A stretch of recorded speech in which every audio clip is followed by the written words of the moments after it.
Alright, this is genetics and how to use it on the Pips and Chicks presentation for QuailMania 2025. So a little bit about me first. My name's Brianna. I am the person behind Pips and Chicks. I am a poultry and livestock judge with the University of Wisconsin River Falls. A little bit more on the poultry side. A lot of it's industrial. We're grading by USDA standards for carcass and egg qualities, as well as layer and production traits. I do work on the exhibition side as well, so I'm a licensed judge for the state of Wisconsin. There's my last year showing as a junior at the state fair, so did pretty well and was pretty happy with that. And then I'm the president of the ACBA, so the National Breeders Organization for Quail. We really push standards both industrial and on the show side to help improve the species as a whole. And then I am actually an engineer by trade, so studying for agricultural engineering right now. That was some design work that I did for NASA a few years back. And yeah, I really strive to push the edge of technology and how we can be implementing it on our farms. Done quite a bit of work with genetics, and I'm super excited to share it with you guys today. I want to start off with what genetics is not, because I think there's a lot of misconceptions out there.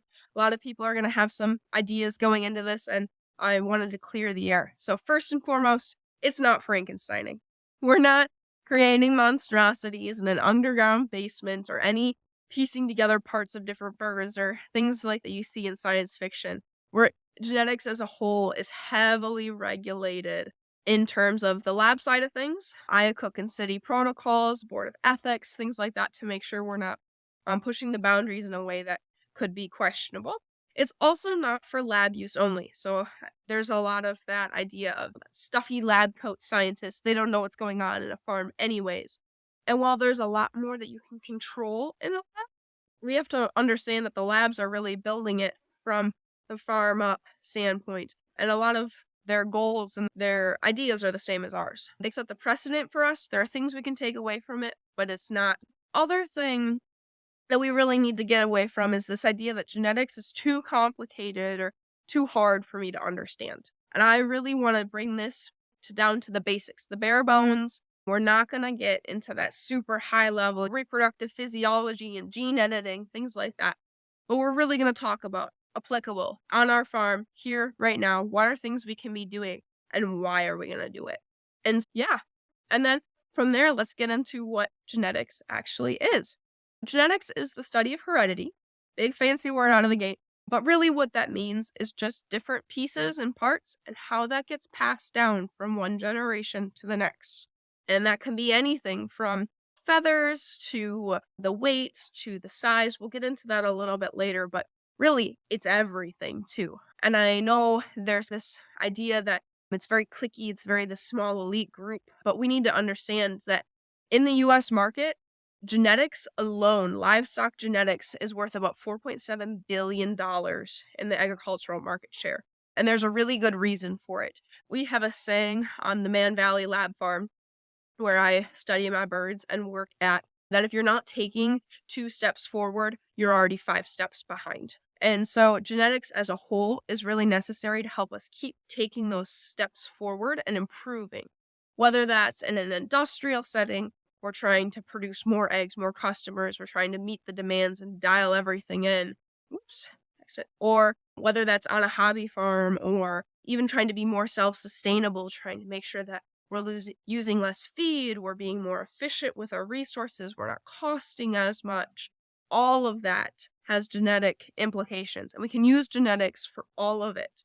So it really is applicable from everything from your breeding program, choosing what birds you're going to keep and which birds you're not, all the way through that really complicated upper level reproductive physiology, gene editing, cloning, things like that. And I think the biggest takeaway here is the more that you can understand and take away from genetics, the more you can start to apply it to your own breeding program.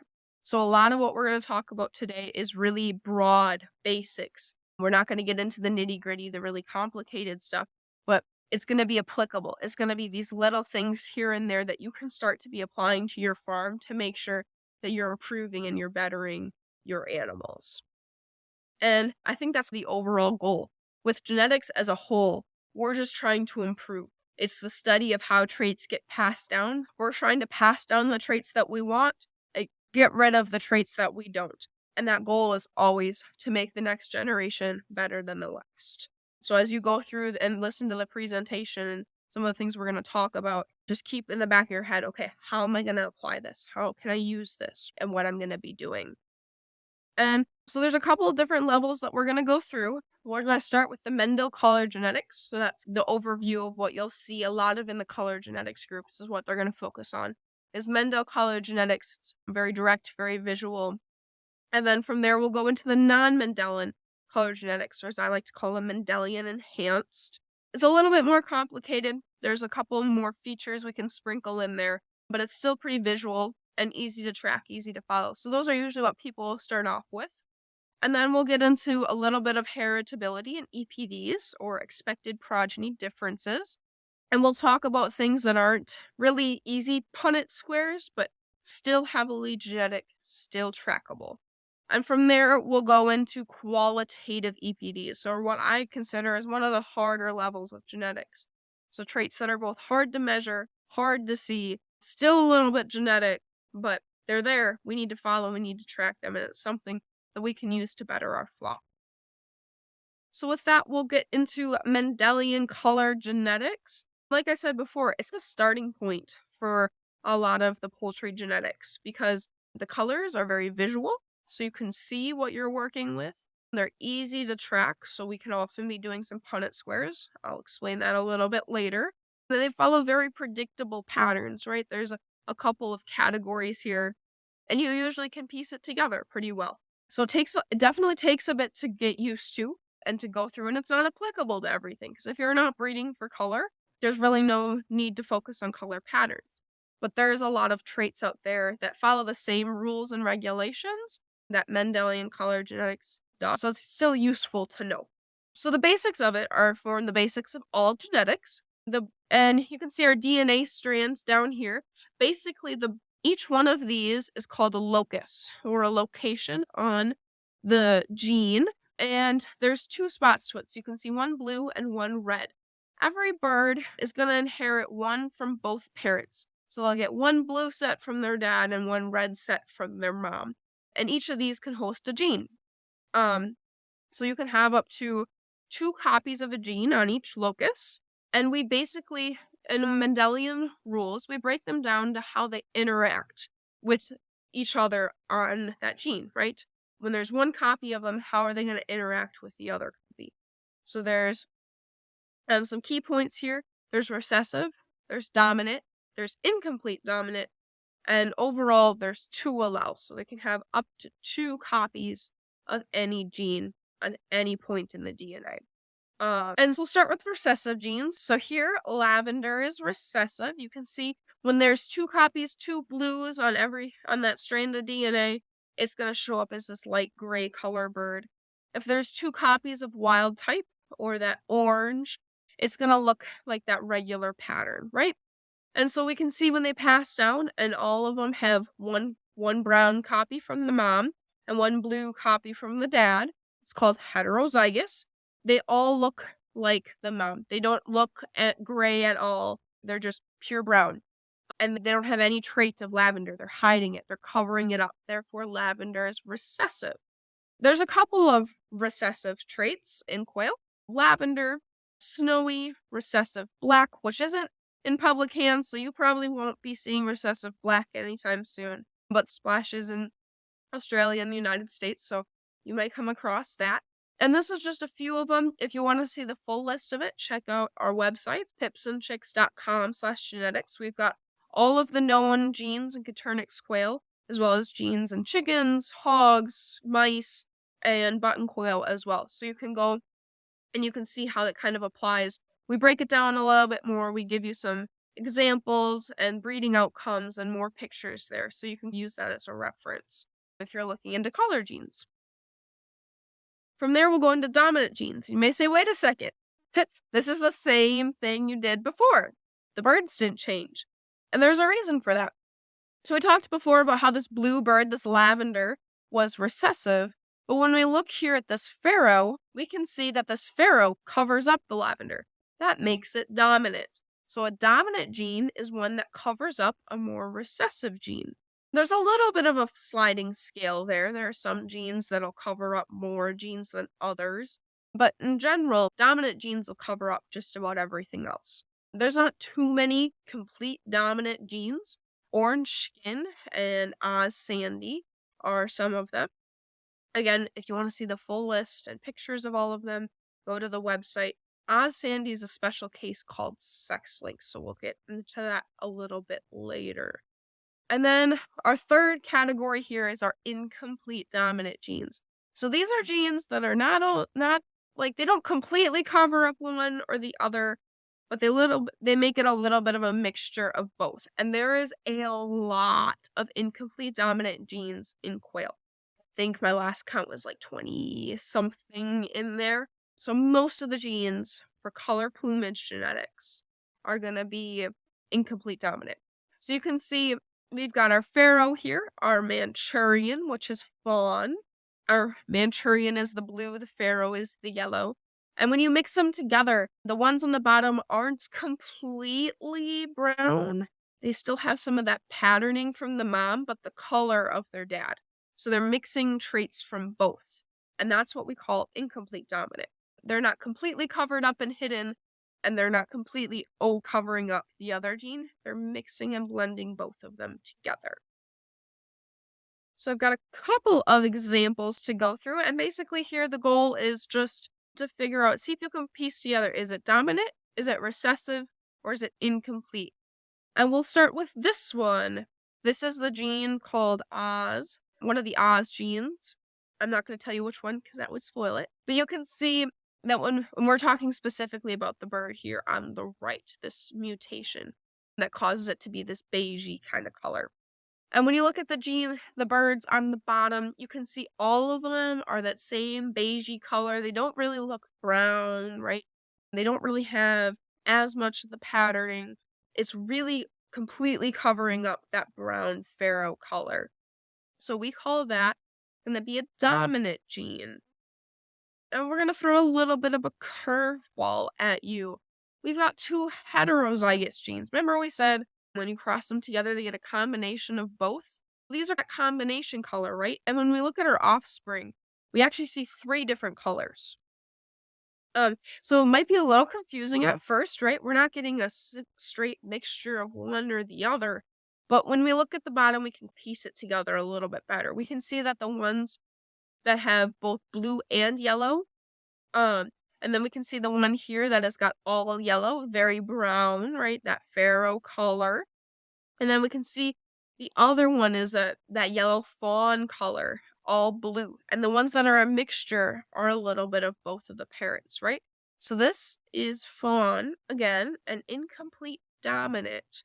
A little bit different than we had before. We didn't have the 2 parents have both copies of the genes. We had 2 parents have 1 copy of the gene.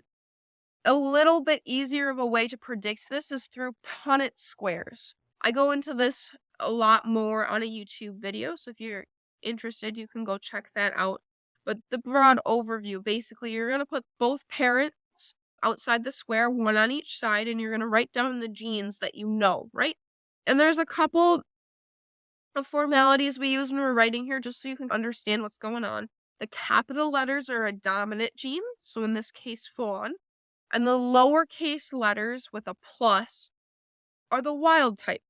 So you can see, and then what we're going to do is we're going to take this letter here, and we're just going to bring it down to both of these squares. So big Y goes down to both. Big Y here goes across. Little y plus goes down to both. Little y plus goes across to both. And then we're going to use this to determine the offspring. So this one has 2 big Y's. So we know that's going to be, we can look at our chart. We can look at the website that shows our color outcomes. That's going to be an all yellow bird. So that bird takes up 1 of 4 squares. About 25% of our chicks are going to be Manchurian, or that all yellow. We can see 2 squares here have 1 big Y and 1 little y plus, which is the same as the parents. So we can take a guess that both of these birds are going to be, they're going to look like the parents. They're going to be Italian. And we can count, there's 2 out of the 4 squares. So 50% of them are going to be Italian or heterozygous spawn. And then our last one here, little y plus, little y plus. That just means that it's wild type, right? We said our little y's were our wild type gene. So we know that one's going to be brown. And so that brown bird, again, 1 in 4. So about 25% of our birds are going to be brown. So these Punnett squares can be really useful for predicting our offspring.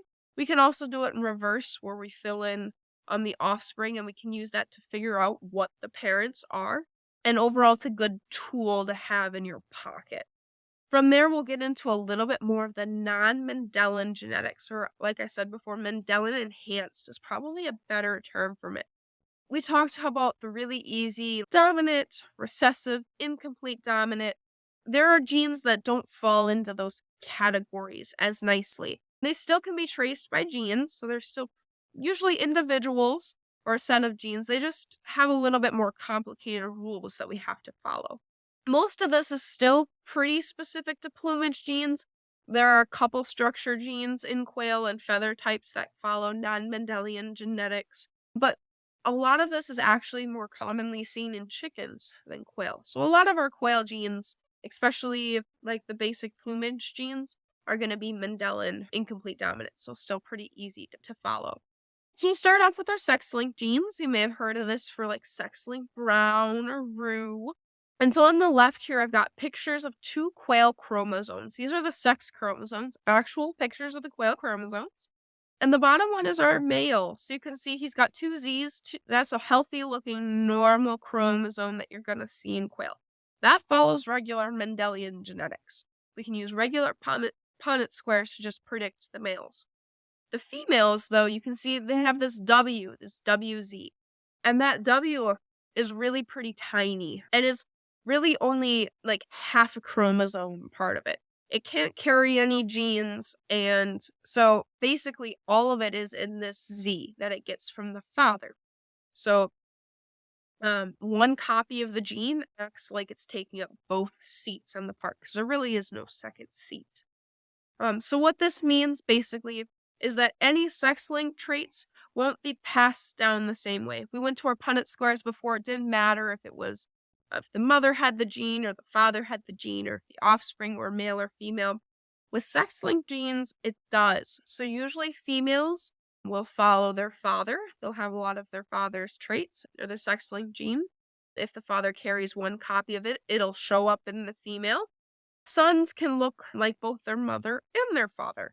So usually when you follow the lineage, if you see trends where you're seeing more females with this than males, it's likely that you've got, and this is like, and I say a trend, this is over generations with hundreds and hundreds of birds, not just I have 3 chicks and all of them are female. But that indicates that there's some sex-linked genes going on in there. Another thing that's common, it's not really seen in quail, but it is heavily prevalent in chickens, is that genes are more likely to be inherited with other genes close to them. So we talked about that big long strand of DNA, how there's a whole bunch of different seats on there. And when there's 2 seats that are really close together, those genes are more likely to be inherited together, which sounds a little complicated, but basically a really good example of this is the pea comb gene in chickens and the blue egg gene. So they're on the same chromosome, they're in the same part of the chromosome, their loci are really close together, and that means that most of the chickens that carry the blue egg gene are also really likely to have pea combs. You'll usually see blue egg and pea comb birds. Not all pea comb birds will lay blue eggs, but most chickens that lay blue eggs will also have pea combs. There's not a whole lot of that in quail. Most of our color genetics are pretty far apart on there, but it's still good to know in your back pocket. And like I said, a lot of this is applicable. A lot of it is also evolving and changing as we discover more genes, as we get to go more in depth with some of the genes. It's possible we can discover some linkage groups in quail down the road. The other thing to take note is multiple genes. So there are some genes in quail that only act with other genes present. or that really need more than one gene to come into play. A good example of this, not in quail, but in chickens, or in people, is our blood types. And quail do have blood types along with cattle and some other animals. Just everyone's a little bit more familiar with humans usually.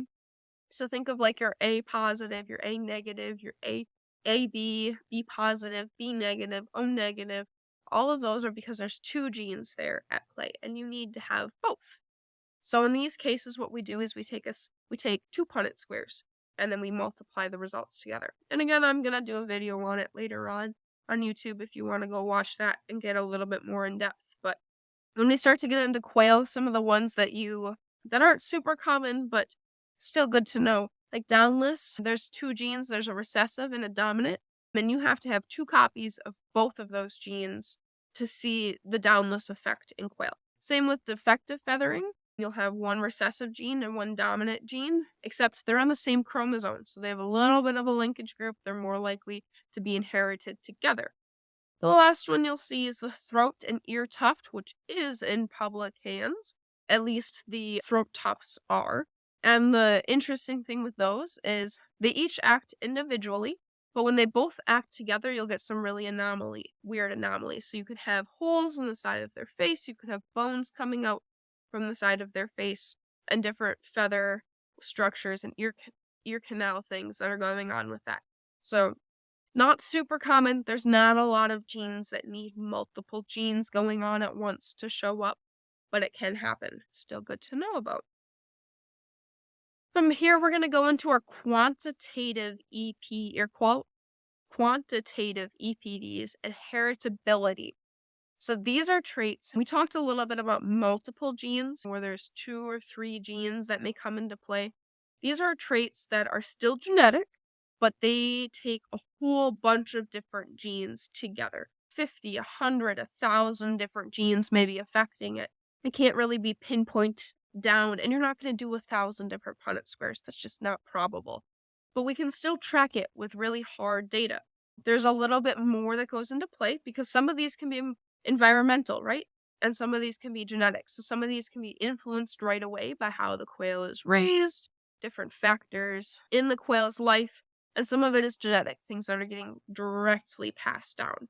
And these tend to be more of our production traits. So you can see I've got a couple examples like point of lay, the aggression and temperament, how big does this bird get, things like that, going into it. So when we're calculating EPDs, so these are called expected progeny differences. They're not super common in quail. You'll see them when you get into the cattle realm, because it's tracked a little bit better. You can do something very similar with your own lines. They're extremely useful when making breeding selections because you have a little bit better of an idea of how these traits are going to get passed on. And basically all it's doing is calculating the odds that this trait is going to be inherited by the son or daughter. So what we do, some things to take into consideration. We don't need to do all the fancy calculations. We don't need to get that high tech. But we can break down some things that we see in our own breeding pens into EPD factors, right? So our additive genetic traits that are adding together, improving on what we've already got. Our dominant genetic traits, so those would be our things like our color groups or our structure mutations. Really simple Mendelian genetics. Our epistatic genetic traits, so those are the ones where you need one to see the other. You need a non-lethal gene to be able to see your quail develop. If you've got a lethal gene, the quail's not going to develop. We can see our permanent environmental traits. So those are the traits. Your weather is a permanent environmental trait. If you're in Florida and it's 50 to 80 degrees outside every single month of the year, that's a permanent environmental trait. If they're raised on wire, that's going to be a more permanent environmental trait. Where a temporary environmental trait might be something like the brooding temperature, things that we may change as we go along.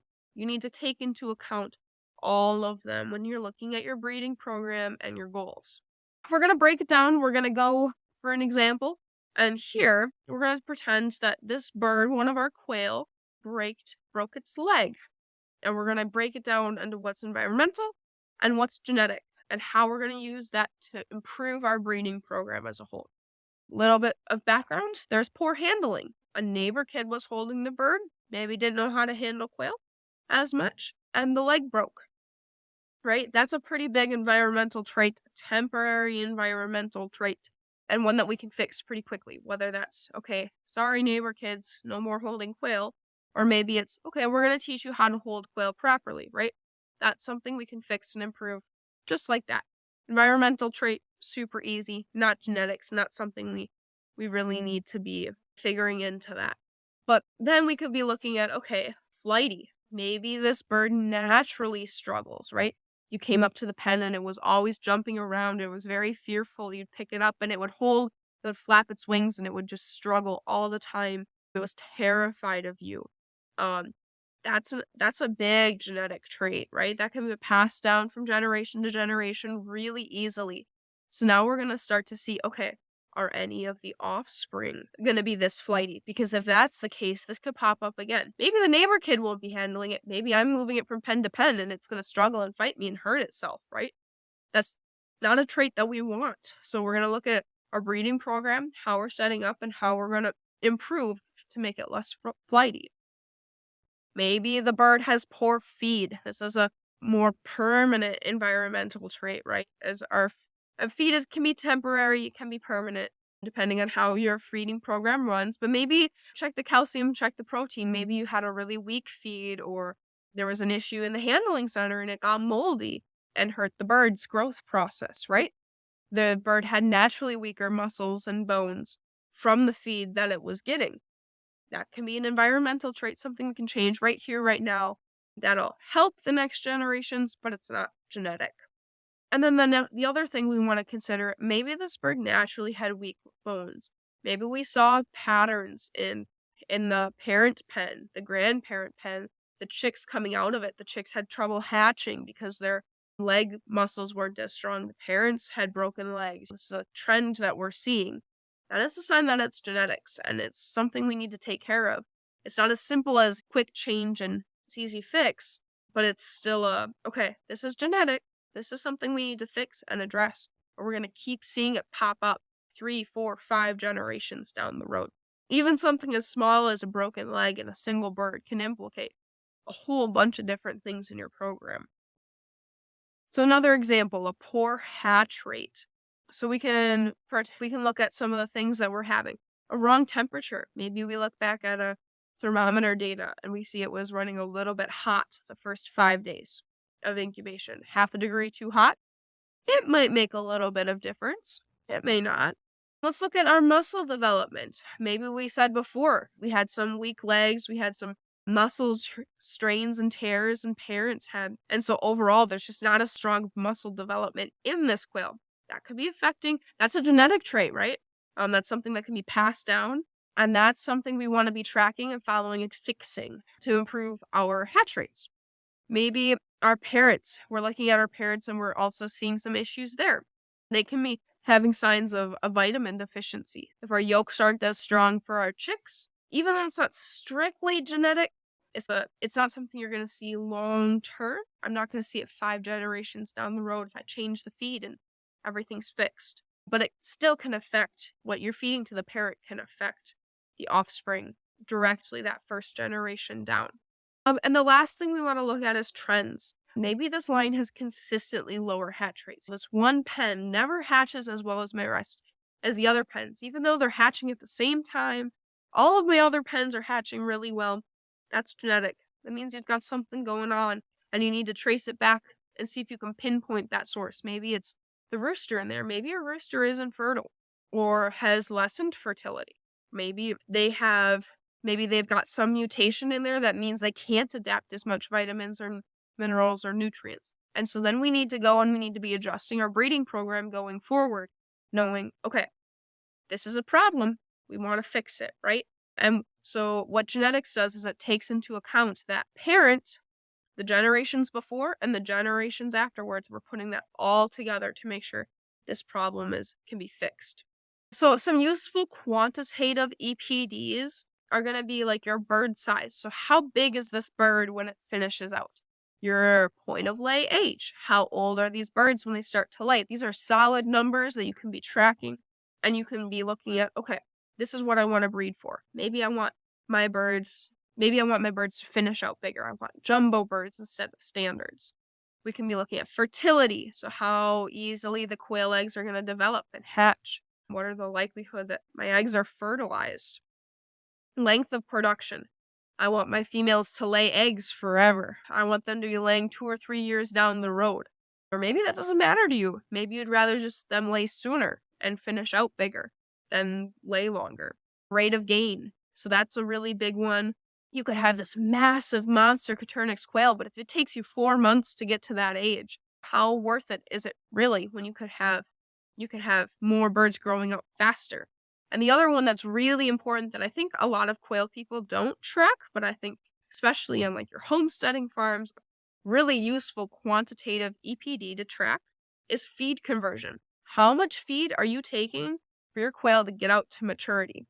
Because we can have a really high rate of gain and a really big bird size, but if it takes 10 times the feed for a bird that's only twice the same size, that's a lot of sunk money into that we really don't need. Tracking all of those things, and all of these have genetic components that'll be passed down. If you've got a bird with poor feed conversion, the offspring are just as likely to also convert feed poorly.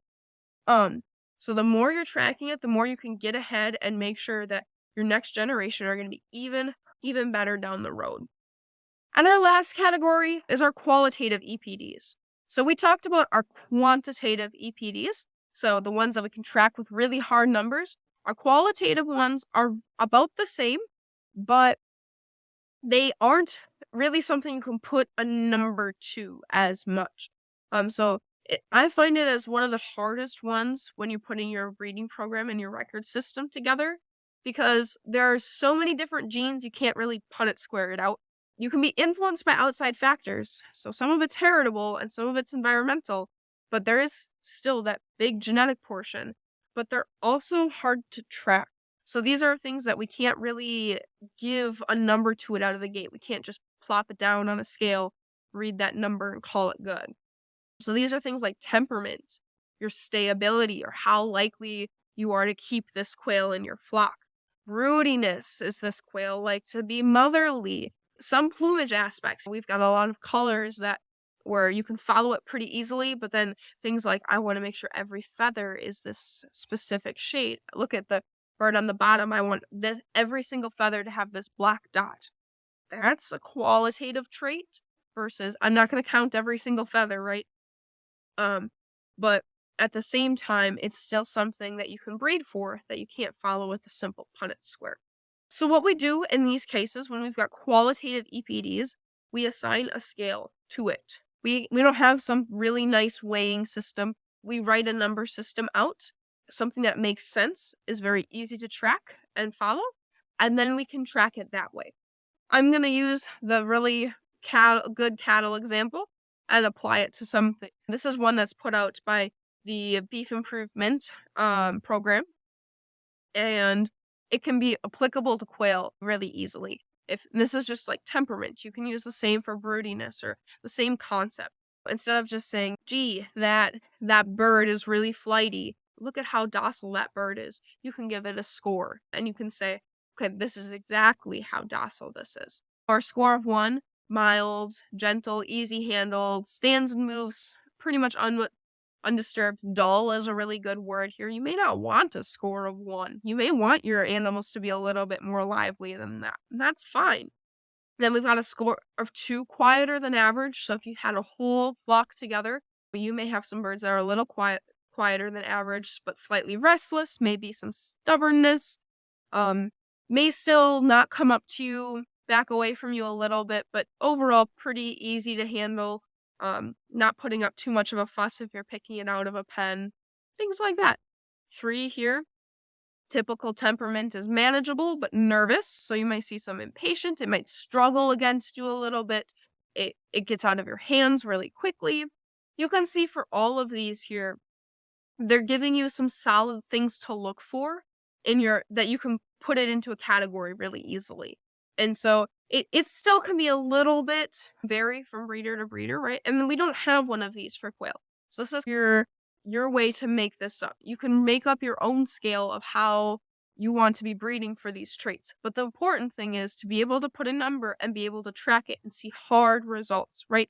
Instead of just saying, okay, my quail are calm, we're going to say, my quail have all scored 2s or 1s in the last 2 years. And this is what that means, right? We used to have 3s and 4s. Now we've got 2s and 1s. We're improving. And so that's really the gist of it. So we're going to put it all together and we're going to see how it can affect your breeding program. And I like to start off here creating our goals. And again, I'm doing another video on exactly how to create really good goals for your breeding program. That'll be on our YouTube. But basically, you want to take some traits that you find are really important to you. And this will look different for everyone. Not everyone is breeding for the same thing. But you're going to write down 3 or 4 traits that you want to breed and improve.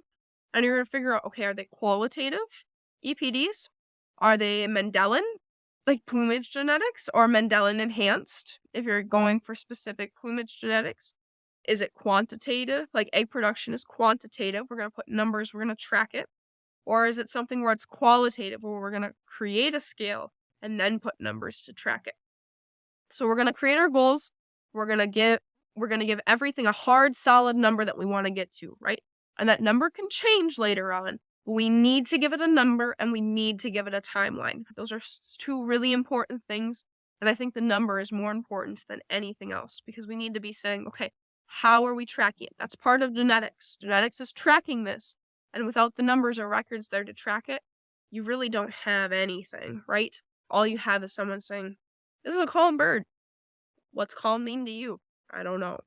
So then, once we've got our goals, we're going to create our record system. This is, in my opinion, one of the most important parts to any genetics and any breeding program that you're going to do.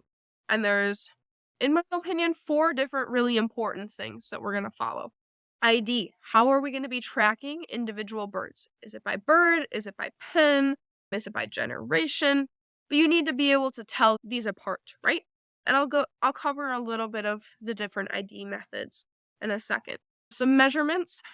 Remember we said we're going to put hard numbers? How are we going to measure those hard numbers? Is it a scale? Is that scale got to be calibrated? If it's a scale we made up for our qualitative traits, is it going to be something that I'm measuring? Is it going to be my farmhand is measuring? We're going to keep it consistent, right? And the last thing is, when are you going to measure? For egg production, I'm going to write down the number of eggs every day from each pen, every week, right? Or if I'm measuring the weight gain, I'm going to take the weight at day 1, day 5, and day 7. Just write it down. And I want, again, a notebook here is really helpful. Write it down, write how you're going to track it and when you're going to track it and keep it consistent. And then lineage. How are you going to be checking these metrics to make sure you improve from generation to the next? Whether you're keeping track by pen, so I know this bird came from this pen, and I looked from grandparents to parents to offspring, how are you going to be able to watch these numbers from generation to the next? Because that's the genetics portion behind it. We can change and improve environmental traits all we want. We're eventually going to hit a stopping point and realize, okay, we need to be tracking this from generation to the next to make sure we're selecting our breeding pens right. Some ID examples. I see this pretty common. These little spiral bands. Some of them you can get from hair ties. You can order these online. I see that's really common on chicks. It can be a really good way to separate males from females, or like a breeding pen, a breeding group from the next breeding group. Where I struggle here is there's not really any way to write names or a number on it or some hard concrete things, and you run out of colors really quickly. You only have so many colors to make. So if you're trying to separate like breeding group, that may be a good way to do it. But I think as the bird goes on, my personal preference is to have more information on there than just that, especially when I deal with 100, 200, 500 birds at a time. I want to be putting individual numbers on there. And that's where our leg stubs work. So these are pigeon leg stubs. I personally use them quite a bit. You slide it on the foot after about week 3, and they grow into it. So it's permanent. It can't come off unless the bird dies and you cut it off, or you take a grinder to it and you cut it off, which most people aren't. And I get them personalized, so it's got my thing on it, and it's got a number for that bird. So I can look at the number, look at my spreadsheet, and I can see all of that information. I track each individual bird. So I really like those. They're permanent too, which is nice. You can't change them out. But they are a bit more expensive, and you have to catch it at that right time. Otherwise, it's too late to put them on.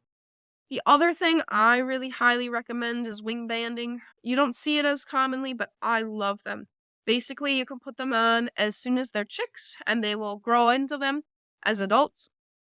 It just pinches onto their wing, almost like an earring, basically like an earring. And you can customize it. You can put your numbers, your own logo or your brand on it, whatever you want. It doesn't hurt the bird at all. They're great. It is a lot more expensive. You got to have the puncher. You got to buy your bands from specific places.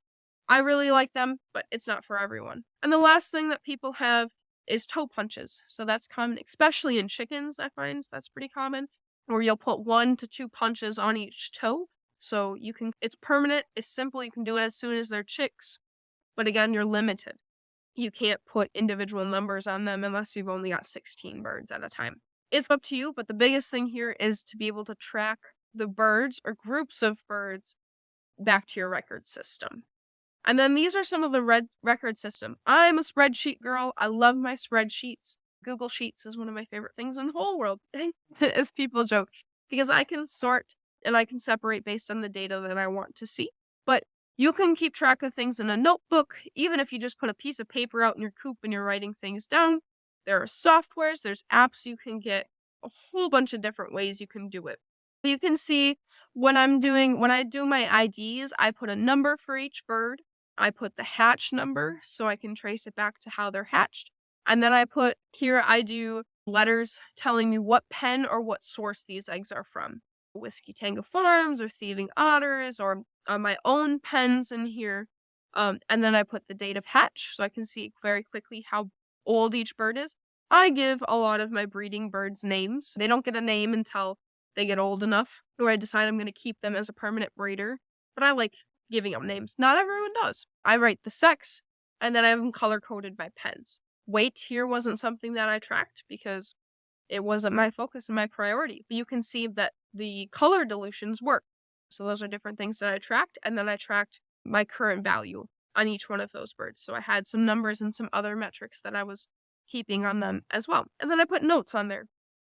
So different awards, different notes, and things like same thing. It tied very closely with one of my example hatching rates. This is one I made up when we were designing some record systems. But you can see my source and then the ID. So the day I set, lockdown hatch, how many I set, how many developed, how many hatched with issues, and how many of those issues self-corrected. So I could see, okay, maybe this is an incubator issue. Maybe this is a genetic issue. And then you can look and I can see, okay, this chick hatched, this generation hatched with a 30% hatch rate, this generation hatched with an 80% hatch rate. And my number of issues that I had to fix improved drastically between those two. We're improving. We're going in the right direction. We made some changes that we needed to fix, right? And so I tracked everything from the turning, how often it would turn, the angle it would turn, whether I was cooling them, whether I was not. The more information you track, yes, it is more work to track, but the more data you're going to have to look back on afterwards and see the trends, see the statistics, which is really what genetics and breeding programs are. We need to get ahead of those statistics and start to break and improve the things that we want to. And then you can see my egg number here. So this isn't tracking by bird, but this is tracking by pen. So I'm tracking my egg counts to see which one of my pens were laying the soonest and how many eggs they were laying at a time. Spreadsheets are great. Notebooks are great. However you want to keep track of it is fine. Just make sure you can keep track from generation to generation and watch these all pass down. Because that's the gist of what we're trying to get into when we get into genetics. And that's the end of everything that I've got. So if you've got any questions, send me a message. Email and my website are probably the best 2 ways to reach me. Those are the ones that I'll track the most often. You can also check out my Facebook and Instagram and YouTube. Send me a message on there. I'll see it. I'm just not as good as responding. I don't have notifications on for those. But yeah, I'm always happy to talk about quail, to see some pictures, or answer any questions you have. I hope you found this helpful. Bye.